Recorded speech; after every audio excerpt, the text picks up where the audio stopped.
కాకినాడ పోర్టులో షిప్ను సీజ్ చేయమన్న పవన్ వ్యాఖ్యలపై ఎమ్మెల్సీ బొత్స ఆసక్తికర వ్యాఖ్యలు చేశారు.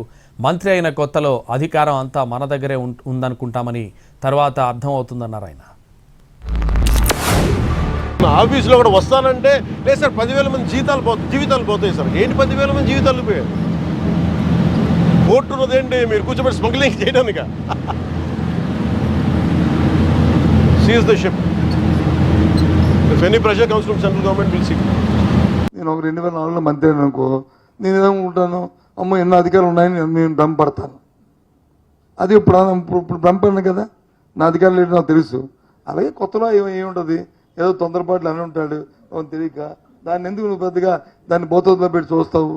మొదట్లో వచ్చినప్పుడు అంటావు. 6 నెలలు అయిన తర్వాత వాళ్ళు వచ్చి కలిసిన తర్వాత, వాళ్ళు వచ్చి మాట్లాడిన తర్వాత, మన కష్టసుఖాలు తెలుసుకున్న తర్వాత, మన కష్టసుఖాలు చూసిన తర్వాత అవి కొద్దిగా మర్చిపోతాం.